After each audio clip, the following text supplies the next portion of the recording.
Hey guys, welcome to the Property Panel Podcast. You got myself, Jalen Hardcastle, here with co-host Josh Story. And of course, we're missing our producer today, so you might see a little more cords up on here, and you might see us on our computers a little more than usual. But, we're going to give you the best we can this week, and we're going to be starting episode 17. We've been at it for 17 episodes now, 17 weeks consistently.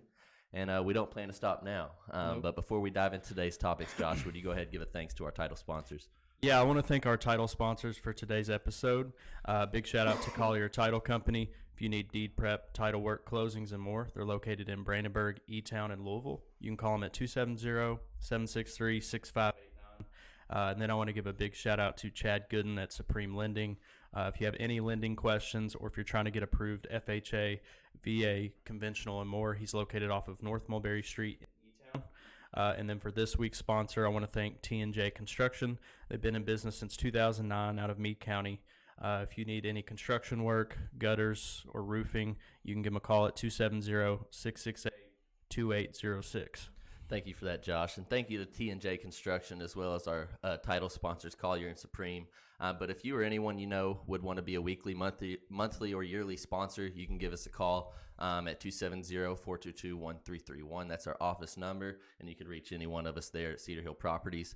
But obviously, it's 100 weekly, 300 monthly, and 3,000 yearly, and you're advertised on our intros, outros, as well as intermissions, as well as all social media platforms. And we're on, I think, 5 or 6 different platforms, cumulatively reaching about 3,000 to 4,000 views now per week. And I think we're about to step that number up because we're going to be posting more consistently on a few of those other sites, which have been showing us, I think, a lot of good interaction on there. Yeah, I think one of our big ones is TikTok. We get a lot of interactions on there, which we plan on doing a giveaway here soon just for TikTok followers because we get a lot of views, we get a lot of likes on there, but it doesn't reflect in our followers. So please go ahead and follow our TikTok.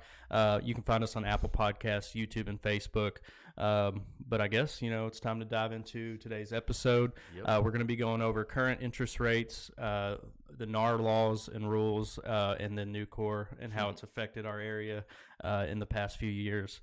But I guess we'll dive into just the rates itself. They just recently went up. I think the average is around like 7.5, somewhere in there. So currently for like FHA, VA, we're looking at about a 6.75.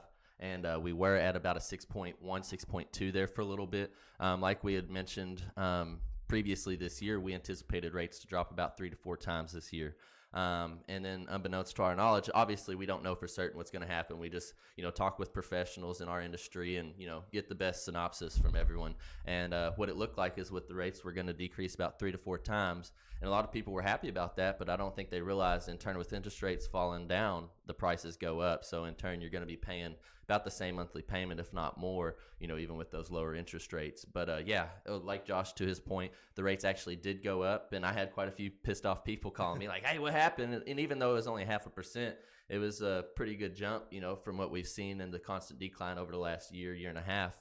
And but I do think, it is election year, and every year around election time, it does fall back down. So instead of that 3 to 4 mark we was anticipating to see at the beginning of the year, I think we're only going to see about 2 to 3 rate drops this year. And obviously one of them are going to come towards the end of the year around November when the election time comes.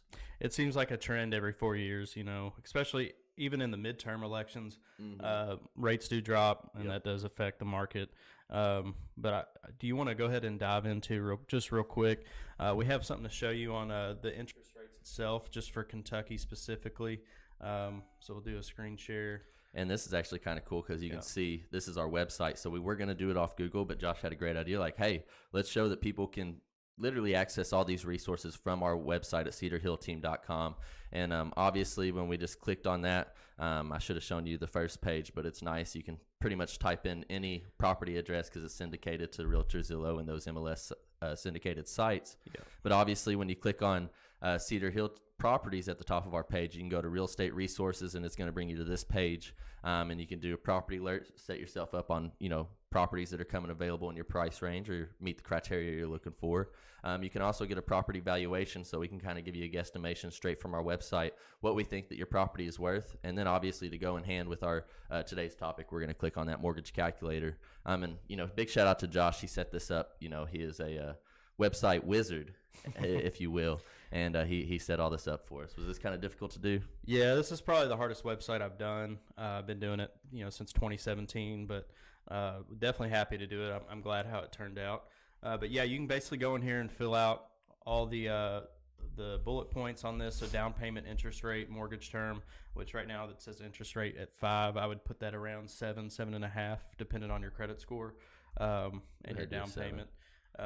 You can set your mortgage term, how many years. PMI, that kind of auto calculates, but now you're going to have a good idea of what your payments might look like. Kind of good to keep in mind if you're wanting to see how much home you can afford before you even get approved. Yeah, and this was at that $250,000 price range at a 7% interest with a 3.5% down payment for those of you that are wondering.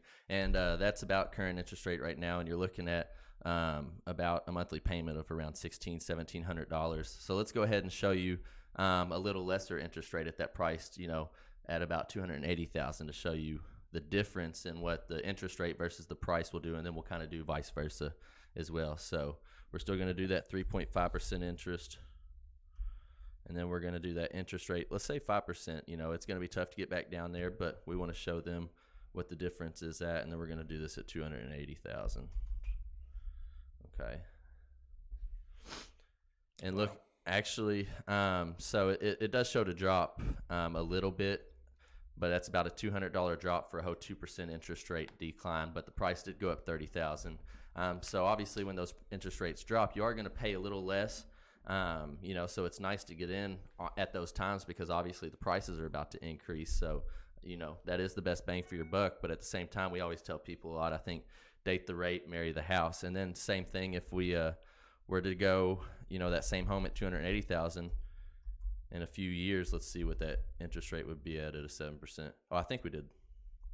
Yeah, we did 250 at 7 and then 280. Yeah, let's see what that is for a 3.5% down payment. Yeah.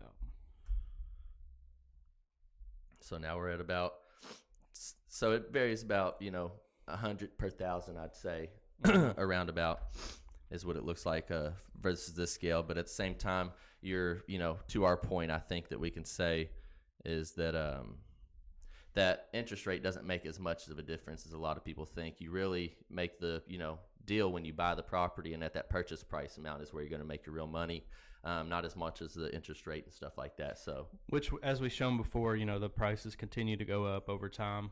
Even in a housing market crash, it really kind of just levels out for the most part. Over time, land and home, as long as you take care of it, it'll continue to appreciate.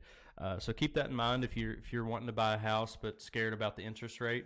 I'd be more concerned about the actual house itself and what you want to live in long term if you plan on holding. So yeah, the prices are going to continue to increase. As I think we're like a broken record over interest versus inflation. We say it almost every single episode, but it is huge. And as far as inflation goes, it's kind of like a stair step. It's constantly going up, but interest rates, they're always going to be going up and down. I mean, as you can see, and we've shown you plenty of graphs in the past, and it's literally just like mountains and valleys constantly, over the last 30, 40 years. And as you look at inflation, it's just constant stair step. There was only one digression necessarily, and that was in that 2008 housing crisis. Yeah, as far as interest rates, I don't think we'll ever see like the 2%, 3% again. That was kind of a one-off thing. If it does ever happen again, definitely take advantage of that. But I would hold on to that house forever if you do currently have it at 2.7. Rent that out, and then in 10, 15, 20 years, that's one that you want to buy and hold, especially when you do see those interest rates drops. That is the time for investors to get in, and as well as other people. Obviously, you want to buy at the lowest interest rate, but at the same time, that's not as important as the price of the house because you're really going to make money on that purchase. And in 6 months, as you can see, no one truly knows what interest rates are going to do. So, take our advice because, we do study the market. We've seen what it's been in years past. We kind of know what it's going to do, but at the same time, you never truly do know. So that's why you want to get with a professional like one of us, and we can give you the best course of action. And keep in mind, as interest rates drop, you can always refinance. So just because you're at, 7.5%, 8% doesn't mean that you can get it back down once those rates drop. Obviously ask your lender when they recommend you go ahead and refinance. But I think typically it's like 0.5% to percent is when you want to start maybe considering going ahead and refinancing, because you can save some money there. But yeah, keep that in mind. Refinancing is always an option. So yeah, it's just something to look out for. Yep. And then I guess into our next topic would be the new NAR law, which I know a few weeks ago we kind of discussed about what is coming to the table for us as realtors, and part of that greater association. But would you brief us kind of, for people that's watching this episode, what the new NAR update is about?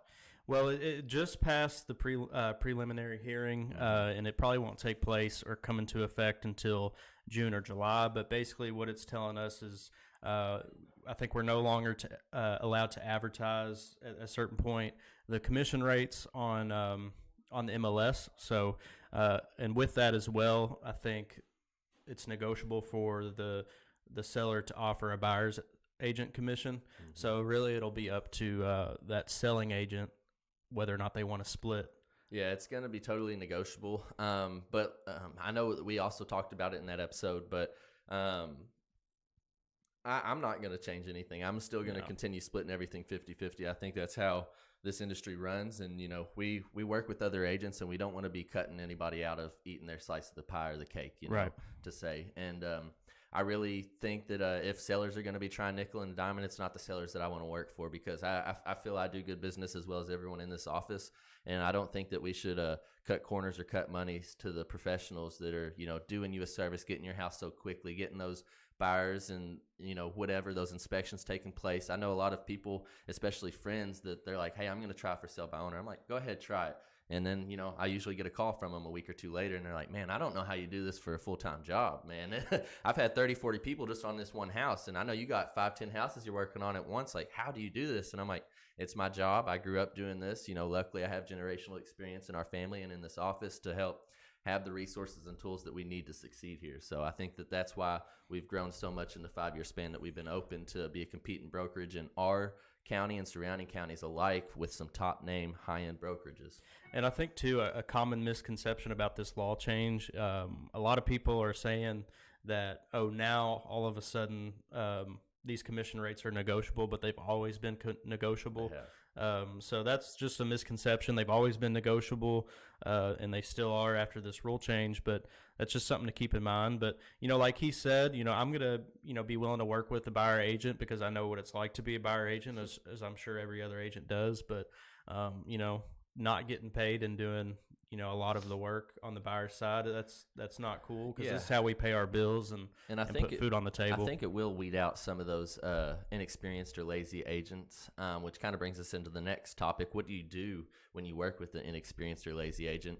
I don't think that topic's brought up a lot, but I feel like there are a lot of lazy agents out there, and realtors alike. Obviously I pride myself on my business, and I want to do the best I can, and that's why we have people with like-minded thought processes in our offices, because we all want to succeed. We all want to help each other out. And even as far as working with those lazy agents and different brokerages, I want to help them out. I want to do it as a teaching lesson for them, as well as teach myself, because I learned something new almost on every deal, and we all want the same end goal. We're all trying to get to that closing table. So just, teach them and teach yourself in the process, because we need that interaction to see different perspectives to make us well-rounded serviced agents. Yeah, and I think there's a big difference between an inexperienced agent and a lazy agent. To me, you can have an inexperienced agent just because they're new, and but they still have the drive to want to work for it. And as an agent and as a community of agents, I think that we should all kind of chip in, even if they're from another brokerage, to understand, hey, they might be brand new. Let me enlighten them on a few things, versus a lazy agent that might have all the experience and the know-how, but they're just kind of slacking on different parts of the deal, kind of making it drag out, whether it be from scheduling to making sure the lender's in check. And people are like, oh, I can close stuff quick. Well, yeah, your lender closed stuff quick, but that's the thing that I think that we do well in this office too, is we are on our lenders, we're on our inspectors, we're on every part of the process, making sure that the ball's consistently rolling and that we're not having no hiccups like that. Because like we mentioned too in the past, each day that something is a holdup, that's 2 days on the back end of closing. So really, each day you're messed up, that's 3 more days that you have to extend that closing. And a lot of agents don't look at it like that, but from experience and doing deals after deals, we've learned that, hey, this is kind of a common issue. If we have one hiccup, that's another 3 days. And if you have 4 or 5 hiccups, that's another, 2 to 3 weeks. So Right. that's unacceptable in our industry. And it is and it isn't the lender's fault if something gets drug out, because I understand they probably Right. have 10, 15, 20 deals going on, but that's our job as a realtor is to, like, hey, check on this one, Hey, have you submitted this? Because they might get caught up in all the mix of all the properties they got. So just us coming in and kind of reminding them which properties, we have at least, and hey, can you focus on this? That really helps speed up that Yeah, deal. just communication is key. And then I feel like a lot of those other companies don't have the help that they need to get new agents going. We all have brokerages, especially starting out. You have someone that you're working under, and you usually pay an office fee or a commission split for your brokerage. And that, obviously gives you office space, it gives you lead time, but also it gives you mentorship. And I don't feel like a lot of these agents, especially these newer, remote brokerages, not to name any names, but I'm sure you could think of a few. They just house all these agents that are their own brokerages or working under their own roof, usually at home, because they don't have a stand up at office anywhere, and they don't have that mentorship to help them produce those leads and to work those leads like they need to and to stay on topic. And that's where I think you find that stat that most new agents don't work out in the first 2 years. But even like me, I don't care if you're from my brokerage or not. I want to see you succeed as well as I want to see myself. And I have this deal that we got. It's one of our flips, actually. And I'm glad it's one of ours because it's drug out a long time. But this agent, she's a commercial agent, and it's her first residential deal. And she's been great. We've been great to work with. She's learned. She's helped me learn. There's been a few things. I've done many deals, but each deal's different, and each deal has its own kind of, line. And like you said, which we didn't even go over in the previous, mortgage rates, as far as your credit score and stuff like that, that will affect your monthly payment as well, So that buyer ended up switching lenders 5 days before closing. We had the clear to close, but, she was a newer agent. That lender was a newer lender, and we ended up working it out, and we're getting her closed, not as on the timeline that we like, but again, we have to learn, with new lenders, and we have to learn new strategies to help to get these deals to the closing table. Yeah, and I think a benefit of having an office space like we do versus, all these independent agents that are in these bigger brokerages is we have a network, we have a network of agents, we have a network of resources, whether it be, from contractors to lenders. We really understand and have connections to kind of get people guided to the right places. I think that really speeds up the process, makes it easier, makes it more professional. Not saying that you can't do that when you're kind of solo out there, but it does make it more difficult. And I think that's why we see a lot of these newer agents struggling to succeed in their first 2 years. Yep. And obviously to recap, interest rates went up, they are coming down, but prices will go up with that. So, jump on the train now before the prices keep increasing, and save yourself some equity, for nothing, basically. I don't think a lot of people look at it like that. Just to recap, that 250, you might be buying that 7% interest rate. Yeah, in 6 months that interest rate go down, but that price go up. You're at a lesser payment and can pull out, X amount of equity to put down towards other debts paid off, or even another house to, start your real estate portfolio. So there's so much opportunities that you can leverage your investments in real estate with, that let's kind of throw out the interest rates and let's just start buying real estate. Yeah, and before we dive into Nucor, we're going to go ahead and go to our intermission. So we're going to go ahead and thank our title sponsors for this episode. Big shout out to Collier Title Company. They do deed prep, title work, closings, and more. They're located in Brandenburg, E-Town, and Louisville. You can call them at 270-763-6589. I give a big shout out to Chad Gooden at Supreme Lending. If you have any lending questions, or if you're trying to get approved FHA, VA, conventional, and more, he's located off of North Mulberry, E-Town. And then for this week's sponsor, I want to thank T&J Construction. They've been in business since 2009 out of Meade County. If you need any construction work, roofing, or guttering, you can give them a call at 270-662806.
Hey guys, welcome back after that brief intermission.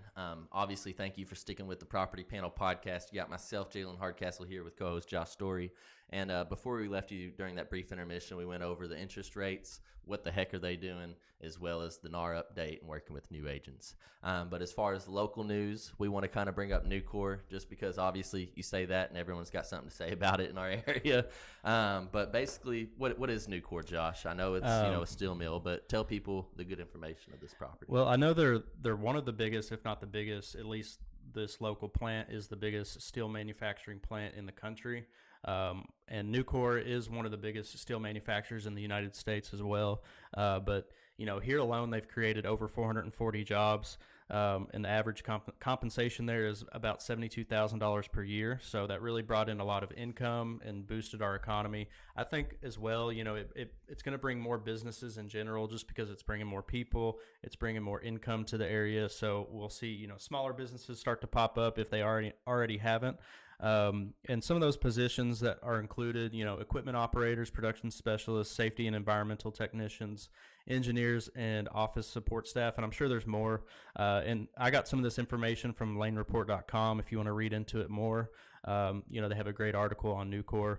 But really more money, more business. I think it's, a good thing as far as Meade County's economy. Now, you might have locals here that weren't too happy about it because, we're seeing a lot of big changes in Meade County. But overall, I think it's good for not only the economy in general, but the real estate market, especially for investors. It's a good time to be here and buy in. So yeah, obviously they've done a lot for our community. And if you get on Facebook, you'll see everything negative that people think about them. But it's growing pains, especially for a small community like ours to be growing in the community that it's going to be. A lot of people move here out of Louisville, E-Town, and, higher end cities just because they want a bit of that country life, a little less stress, a little less, looking over their shoulder, worrying if they're going to get, popped or whatever. I know every day we see something new on the news with someone going down, 4th Street or Boulevard up there in Louisville, getting stabbed with a fork, getting stabbed with a knife for no reason. And some of the times they're never even getting caught. So I understand, the stress it puts on our community. And for some folks, especially here that are older and now especially seeing farms kind of get chopped out, and sold as plats rather than the whole farm where people used to build their generational family, where they wanted to build a homestead.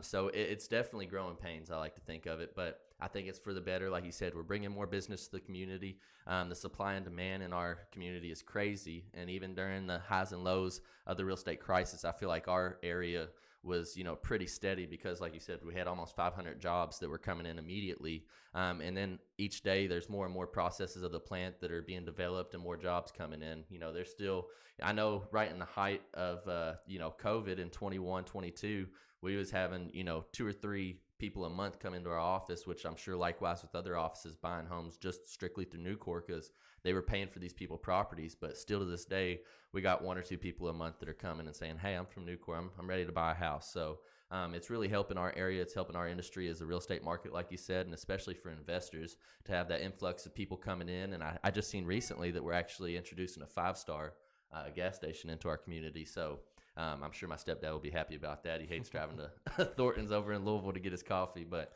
no, Nucor is doing big things for us. And it is the biggest industrial movement in Kentucky, like Josh said, at $1.7 billion. So that's a pretty impressive number, to see in our community that was kind of ruled, by the same group of people for the last 40 to 50 years. And to see new names coming in, it's sentimental. And especially for me because I know this is kind of off subject, but we had Kane Steel also come in, which is put in right next to the bowling alley across from Meade Olin.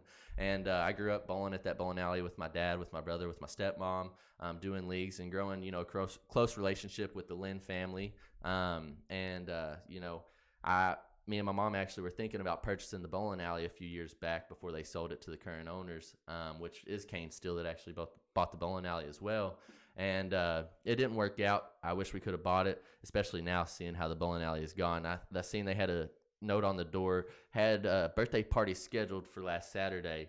And then because of Thunder over Louisville, they was like, hey, be gone for Thunder after people already made reservations. Luckily, that I seen, there was no deposits made, so they weren't out any money. But all the kids and the family showed up to this birthday party that didn't happen. I mean, that's one of the few places in Brandenburg for like entertainment. I mean, we got the Axe Lodge now, but I think that, like you said, Nucor's bringing in those new businesses, and as far as our current businesses might lack a little bit because they're bringing in new owners and stuff like that as well. So you're not getting the same family mentality that you're getting. You're getting business owners that are running these businesses. So you might not get the same nice demeanor from those people that you used to get from those family-ran companies. I remember as a kid, just the bypass was just a two-lane road. I remember when that was first put in, it was like I felt like I was on the Cars movie after Lightning McQueen paved that road. I was like, man, this is so nice. I want to go fast. And I know when my mom was a kid, the only restaurant in Meade County was where the old Dairy Queen was. Mm-hmm. I guess they're putting in the Fish House now, but it was a Druthers or something like that. Oh, yeah, that was actually what Dairy Queen was.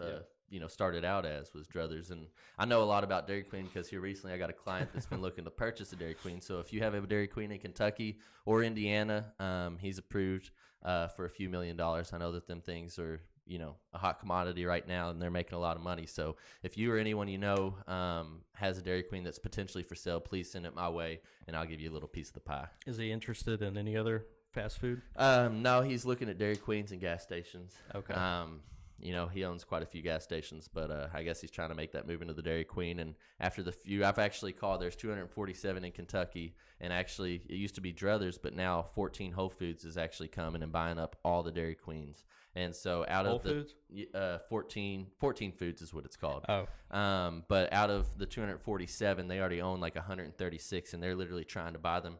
And every, individual owner that I've found for a Dairy Queen in Kentucky makes too much profit to even think about selling it. And he threw out a number and was like, hey, will they take this? And they was going to take it. I had a meeting set up for the Starbucks in E-Town to meet with them and get the paperwork signed. And the day on our way up there, he called and canceled because it was just too profitable for him. And he owns like 4 or 5. I was like, you can't just let go one? Like, come on, man, help a brother out. Yeah, he must be liking that business. I'm sure that's a fun business to get into. Does your client, does he like Dairy Queen itself, like eating there? Or I don't even know. He surprised me that he wanted to, buy one. He's just more concerned about the money, I think. Yeah. He's very smart and savvy with his money, and he's a great relationship that I'm glad I established. And it was just as far as just before I even started real estate, that was the one gas station I went in since they moved here, 5 or 6 years ago, and we became, friends because I've seen them every day. They're good people. I like them. Yeah, and now it's turned into business relationship, and I enjoy just going and stealing, getting my Gatorades or whatever in the morning and just chatting it up with them for 5-10 minutes. It starts my day off on the right note. But as far as Nucor goes, I know it's kind of scary to some people. I just think, overall, it really is a good impact on our local economy. I think, one thing, kind of side note, that Brandenburg and Meade County itself is missing is kind of these entertainment style businesses, so bowling alleys, movie theaters. I think that's something that's coming soon. I don't know who's going to do it first, but I really think that's a kind of hole in our market right now. We don't have much. You got to drive 30 minutes to the nearest, movie theater. Yeah. That's not enjoyable. And then the bowling alley, when you do go and they are open for a change, usually you get on a lane that, they're messing up the machines or something. So you pay for 2 hours, you get an hour 15 of playtime after all the time you're sitting there waiting for your ball to come back or the lanes to not reset the pins, and this isn't a, bash to the local bowling alley or, the owners of that. But at the same time, when our community's growing at such a quick rate, we do want to hold some of those sentimental businesses that have been there for the longevity of our community, and we want to see them succeed, especially with the new businesses coming to town. Yeah, I hate to see these local family-owned businesses go out. Another one that I saw pop up was Cozy Furniture. I think they're having a big, going out of business sale, but just with the current market, they're having, trouble staying afloat. So, it sucks to see them go and other small businesses. And we hope to see more pop up in the future, but I guess that's just kind of part of it when you have such a growing economy, and just inflation rates in general just makes it harder for smaller businesses to succeed. Let's see. Well, you look up what you're looking up. I'm looking up the Kentucky Derby. I kind of want to talk about that a little bit. Yeah, it's coming up. We go off. So obviously we just had Thunder over Louisville that happened over the weekend, and another point to people wanting to come to Meade County to kind of get out of the city. My uncle, of all people, took his kids out there just having a nice weekend, watch the show. He come back to his car getting broke into. They stole the key fob and his daughter's tablet. And the police said that I was like, why did they steal the key fob? Apparently, it's very common that they steal, a couple items, make a buck real quick, as well as the key fob.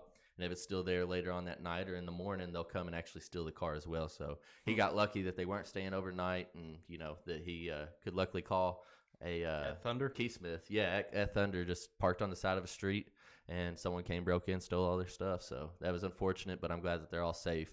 And two, obviously, like we said, the Derby. So obviously in Kentucky, it's huge for us. And even in other parts of the world. I mean, we have Queen Elizabeth that have came in years past. We have a bunch of famous rappers like Drake, Jack Harlow.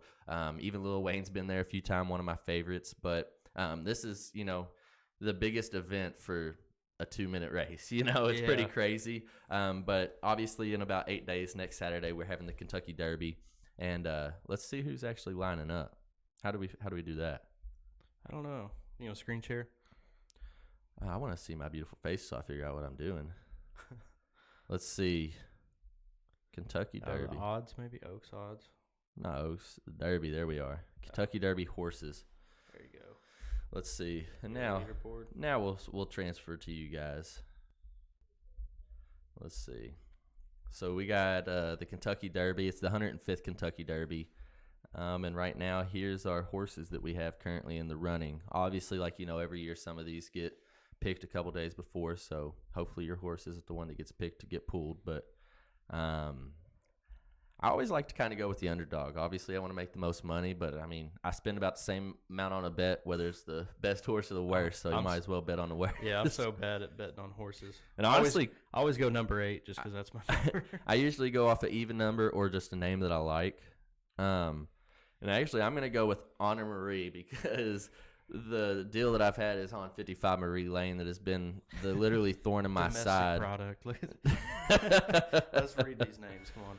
Oh. Catalytic Society Man. Oh, Mystic Dan. Encino. Grandmo the First. Sees the Gray. Wait, go up to number 8. What's his name? Number 8 is Dornach or Dornock? Dornach. Hey, there you go, Josh. That's your horse right there. On. He has a bunch of owners, so he's got to be good. He's good. I'm going with Honor Marie. Where's he at? What number? But yeah, in the comments 13. below, let us know what you plan on doing for the Kentucky Derby. Let us know your plans. But I'm excited for that. That's coming up, in a week? Doing anything? Yeah, it's next Saturday. You doing anything for Kentucky Derby?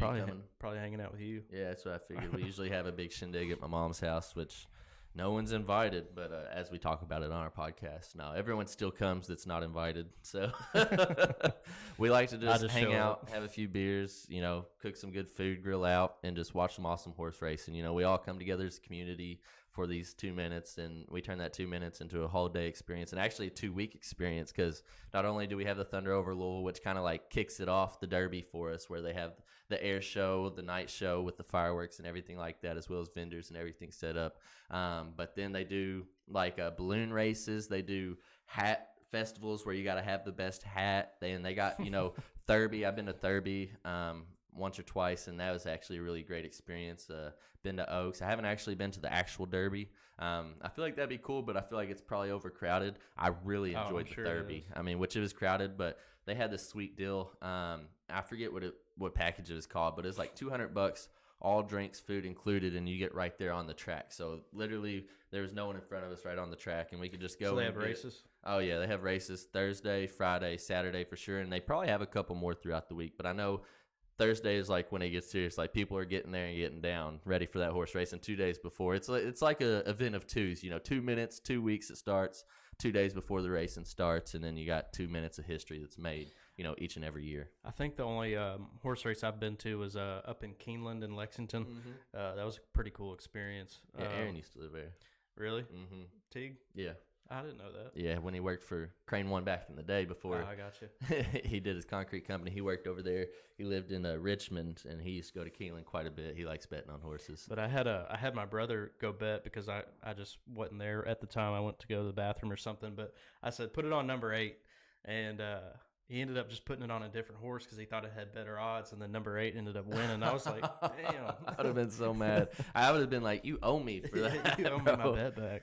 No, but yeah, like Josh said, go ahead, comment below what your picks are for next week's horse race. We will be live next Friday. We might watch a little bit of races live on the coverage for you and go over our picks and just have a good time. Commentate. Yeah, commentate a few of the races.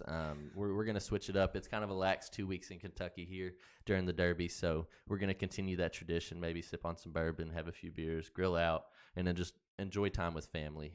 That's what it's all about. As much as we, are busy day-to-day, 365, 24/7, we work our asses off, but at the same time, you gotta play hard too. You gotta enjoy and reap what you sow. So obviously, if you work so hard, you want to be able to enjoy that. So don't forget to spend time with your family this weekend. And before we tune off, Josh, would you give a thanks to our sponsors? Yeah, I want to give a big shout out to our title sponsor for today's episode. Thanks to Collier Title Company. They do deed prep, title work, closings, and more. They're located in Brandenburg, E-Town, and Louisville. You can call them at 270-763-6589. And then I want to shout out to Chad Gooden at Supreme Lending. If you have any lending questions or if you're trying to get approved, FHA, VA, conventional, and more, he's located off of North Mulberry Street in and then for this week's sponsor, I want to thank T&J Construction. They've been in business since 2009 out of Meade County. If you need construction work, roofing work, or gutters, you can reach them at 270-668-2806. Thank you.